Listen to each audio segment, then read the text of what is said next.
রাশিয়ায় আবারও বড় ধরনের বিমান দুর্ঘটনা। ক্রিমিয়ার পাহাড়ের চূড়ায় ধাক্কা খেয়ে বিধ্বস্ত হল রুশ সামরিক পরিবহন বিমান AN-26।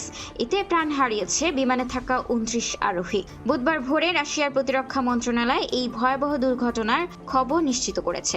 জানা গেছে, মঙ্গলবার সন্ধ্যা 6টা নাগাদ বিমানটি নিয়মিত ফ্লাইটে থাকা অবস্থায় হঠাৎ যোগাযোগ বিচ্ছিন্ন হয়ে যায়। পরে অনুসন্ধান চালিয়ে দেখা যায়, কৃষ্ণ সাগরের কাছে ক্রিমিয়ার একটি দুর্গম পাহাড়ের চূড়ায় এটি আছড়ে পড়েছে। প্রাথমিক কারণ হিসেবে ধারণা করা হচ্ছে যান্ত্রিক বা কারিগরি ত্রুটির কারণে বিধ্বস্ত হয়েছিল বিমানটি। AN-26 মডেলের বিমানের নিরাপত্তা নিয়ে প্রশ্ন উঠেছে বারবার। 1960-এর দশক থেকে সার্ভিস দেওয়া এই মডেলের বিমানটি গত এক দশকে বেশ কয়েকটি বড় দুর্ঘটনার শিকার হয়েছে। এর মধ্যে 2020 সালে ইউক্রেনে প্রশিক্ষণ চলাকালে একটি বিমান বিধ্বস্ত হয়ে 26 জন নিহত হন এবং একই বছর সাউথ সুদানেও 8 জনের মৃত্যু হয়।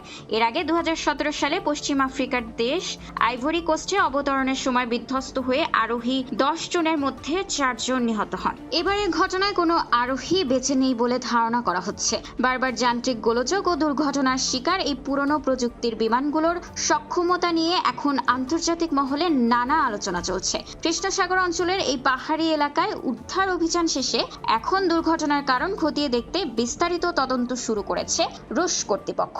বিধ্বস্ত হওয়ার সময় বিমানটিতে ঠিক কতজন যাত্রী ছিলেন এবং ঘটনার সঠিক কারণ কি তা জানতে আরও কিছু সময় লাগবে। খোলা কাগজ, ঢাকা।